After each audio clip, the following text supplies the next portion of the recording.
Hey guys, India में गुजराती, मारवाड़ी, सिंधी जैसे कुछ कम्युनिटी है जो बिजनेस में अपने झंडे गाड़ चुकी है।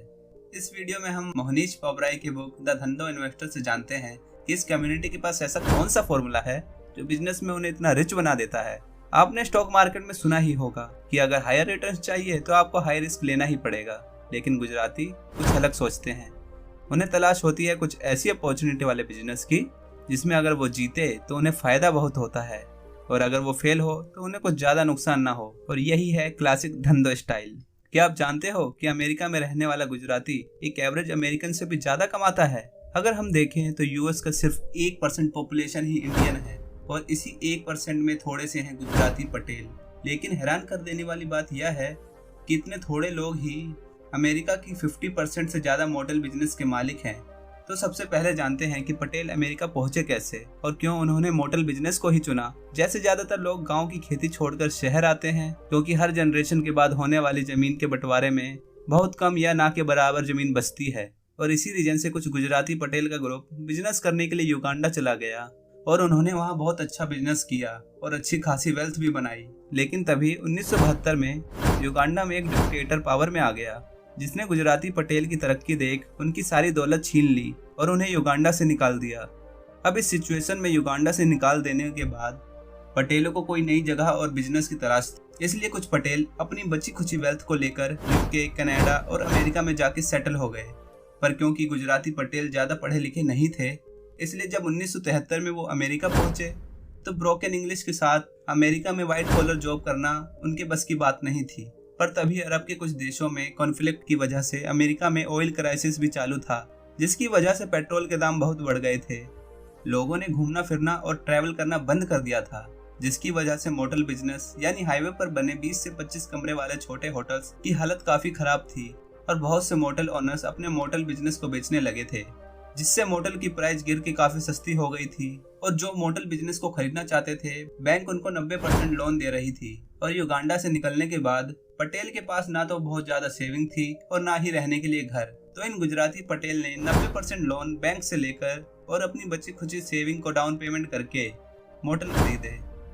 उनको पता था कि ये प्रॉब्लम टेम्पररी है, थोड़े टाइम बाद जब मार्केट की हवा बदलेगी तो सब फिर से नॉर्मल हो जाएगा। पटेलों के पास रहने के लिए घर नहीं था, तो मोटल के एक कमरे में उनकी फैमिली रहती और होटल के स्टाफ को निकालकर वो घर की फैमिली मेंबर्स मोटल का कामकाज करने लगे। तो इसी तरह उन्होंने मोटल बिजनेस को एक लो कॉस्ट बिजनेस में कन्वर्ट कर दिया ताकि वो इस क्राइसिस में सरवाइव कर सके। एंड फाइनली ऑयल क्राइसिस भी खत्म हो गया और मोटल से पटेल को अच्छा खासा प्रॉफिट होने लगा और देखते ही देखते वो मोटल बिजनेस के मालिक बन गए। ये स्टोरी बहुत ही इंपॉर्टेंट है धंधो फ्रेमवर्क को समझने के लिए। तो आइए समझते हैं कि क्लासिक धंधो फ्रेमवर्क के वो 6 रूल्स जिन्हें फॉलो करके एक गुजराती मारवाड़ी कम्युनिटी इतनी रिच बनती है। Rule number 1, buy existing business. जैसा कि हम सब जानते हैं कि किसी भी बिजनेस को स्टार्ट करने में बहुत टाइम लगता है और इतने एफर्ट लगाने के बाद भी यह जरूरी नहीं कि आपको बिजनेस में अच्छा प्रॉफिट हो। इसलिए पटेलों ने एग्जिस्टिंग मॉडल के बिजनेस को ही खरीदा। वो इनोवेशन करने नहीं गए क्योंकि इनोवेशन करने से पहले जरूरी है आपके पास थोड़ा बहुत कैपिटल हो, जिससे आपके लगाए हुए पैसे डूब भी जाएं तो आपको कुछ खास फर्क ना पड़े।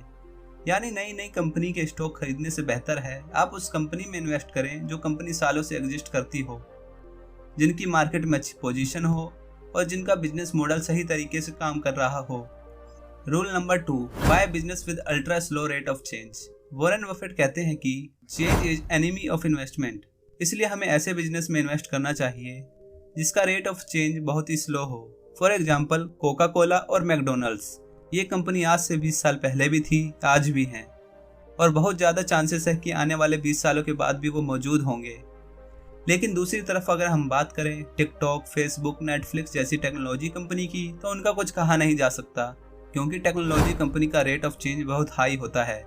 आज से 20 साल पहले हम ऑरकुट या याहू यूज करते थे और आज हम फेसबुक और गूगल यूज करते हैं। क्या पता आने वाले सालों में भी गवर्नमेंट पॉलिसी चेंज हो जाए जिससे कोई और प्लेटफॉर्म बूम में आए।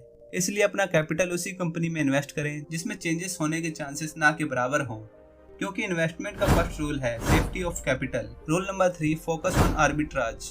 मान लीजिए कोई साड़ी मुंबई में 15,000 में मिल रही है, लेकिन वही सेम साड़ी सूरत में 10,000 में मिलती हो। अगर हम सूरत से वो साड़ी 10,000 में खरीद के मुंबई में 15,000 में बेचते हैं और 5,000 का प्रॉफिट कमाते हैं तो इसे हम आर्बिट्राज कहते हैं। अभी हमने जिस आर्बिट्राज की बात करी वो प्लेसेस की आर्बिट्राज थी, मतलब दो जगह पे प्राइजेस के डिफरेंट को एक्सप्लॉइट करके हमने पैसे कमाए। ये सेम चीज टाइम के साथ भी हो सकती है। फॉर एग्जाम्पल, गोल्ड की कीमत आज 50,000 रुपये है और महीने बाद यह गोल्ड 55,000 का होने वाला है, तो ऐसे में हम 1 महीने बाद गोल्ड को सेल करके प्रॉफिट अर्न कर सकते हैं, तो उसे आर्बिट्राज ऑफ टाइम कहेंगे। इसलिए आपको भी इन्वेस्टिंग के दौरान आर्बिट्राज पे फोकस करना चाहिए। Rule number 4, buy businesses at big discount. Warren Buffett कहते हैं, जब लोग लालची होकर इन्वेस्ट कर रहे हो आप थोड़ा सा डर जाओ, पर जब सब लोग डर के अपने स्टॉक को सेल कर रहे हो तब आप थोड़ा लालची होकर उन स्टॉक को सस्ते में खरीद लो। इस तरह आपको तब स्टॉक बाय करनी चाहिए जब मार्केट डिस्ट्रेस कंडीशन में हो। फॉर एग्जाम्पल 1987, 2008 या फिर रिसेंटली कोविड सिचुएशन में स्टॉक मार्केट बहुत ही नीचे चला गया था। अगर आपने उस टाइम मार्केट में इन्वेस्ट किया होता तो आप भी अच्छे खासे प्रॉफिट में होते। इन्वेस्टिंग करते वक्त आपको कंपनी के वैल्यूएशन पर ध्यान देना चाहिए। जब इकोनॉमी खराब हालत में होती है तब कई बार अच्छी कंपनियां सस्ते वैल्यूएशन पर मिल जाती है। जब कंपनी किसी शॉर्ट टर्म प्रॉब्लम में फंस जाती है तब लोग उन कंपनियों के शेयर बेच देते हैं, जिससे वो बिजनेसेस सस्ते वैल्यूएशन पर मिल जाते हैं। यहाँ पर हम किसी अरे गहरे बिजनेस की बात नहीं कर रहे, हम बात कर रहे हैं उन बिजनेसेस की जिनके फंडामेंटल स्ट्रॉन्ग हो और जिन्हें आप समझते हो, और वो बिजनेसेस किसी शॉर्ट टर्म प्रॉब्लम की वजह से खराब हालत में है और आप उस बिजनेस के लॉन्ग टर्म परफॉर्मेंस के बारे में कॉन्फिडेंट हो, तब आप उस बिजनेस में इन्वेस्ट कर सकते हो। एक बात याद रखो, इन्वेस्टमेंट या बिजनेस को मिलने वाले रिटर्न्स आप कितने ज्यादा मार्जिन से स्टॉक बेच रहे हो उसमें नहीं है, लेकिन कितने ज्यादा डिस्काउंट पर स्टॉक खरीद रहे हो उस पर डिपेंड करता है। फॉर एग्जाम्पल, किसी प्रॉपर्टी का प्राइस अगर 1 करोड़ रुपए है और आप उसे 80 लाख में खरीद रहे हो तो बाय करते टाइम ही आपका 20 लाख का प्रॉफिट हो गया है। Rule number 5, buy businesses with मोट।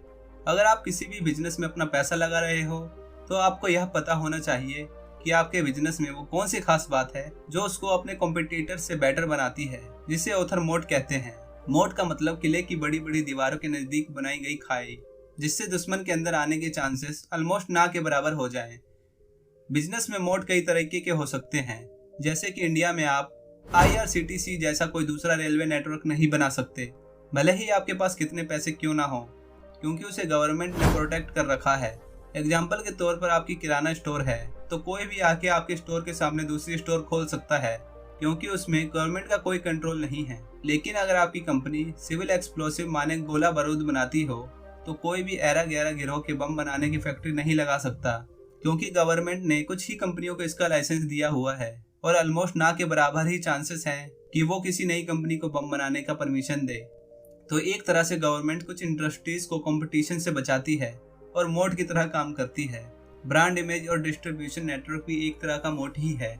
जैसे कोई नई कंपनी के हैंड सैनिटाइजर कुछ खास नहीं बिकेंगे, लेकिन वही हैंड सैनिटाइजर अगर रैकेट अपने ब्रांड डेटॉल के अंदर बेचे तो खूब बिकेंगे, क्योंकि उनके पास पहले से ही ब्रांड इमेज का मोट है और कोई नई कंपनी के लिए उसे तोड़ना बहुत मुश्किल होगा। तो कोई भी शेयर खरीदने से पहले आप खुद से पूछिए कि क्या कंपनी के पास कोई कॉम्पिटिटिव एडवांटेज है भी या नहीं। Rule number 6, bet heavily when odds are in your favour. चलो एक बेट लगाते हैं, हेड्स आया तो आपके पैसे डबल हो जाएंगे, अगर टेल आया तो आपके लगाए पैसे 0 हो जाएंगे। इस सिचुएशन में अब आप सिंगल बेट पे कितने पैसे लगाओगे? वेल, ऑथर ने एक फॉर्मूला बताया है जिसे कैली फॉर्मूला कहते हैं, जिसके हिसाब से अब इस सिचुएशन में आपको 20% ही पैसे सिंगल बेट में लगाने चाहिए। कैली फॉर्मूला के हिसाब से जब भी आपको प्रॉफिट होने की प्रोबेबिलिटी ज्यादा हो तब आपको पैसे दबा के इन्वेस्ट करना है। पटेल की बात करें तो जब उन्होंने मॉडल खरीदे तब उन्हें सिर्फ 10% डाउन पेमेंट दिया था और बाकी की 90% बैंक का पैसा था।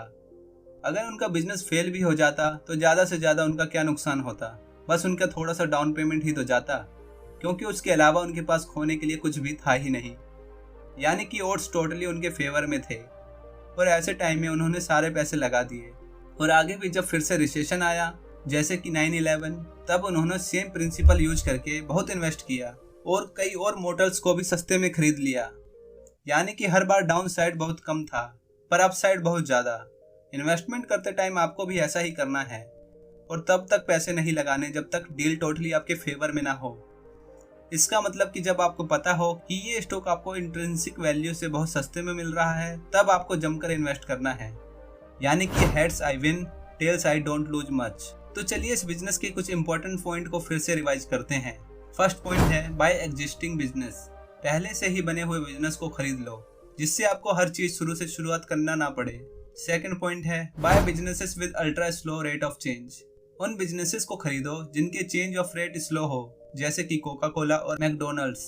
थर्ड पॉइंट है फोकस ऑन आर्बिट्राज। दो जगह पे प्राइस के डिफरेंस को एक्सप्लॉइट करके पैसे कमाएं। या फॉर एग्जांपल गोल्ड की कीमत आज 50,000 रुपए है और महीने बाद यह 55,000 होने वाला है, तो ऐसे में हम 1 महीने बाद गोल्ड को सेल करके प्रॉफिट अर्न कर सकते हैं।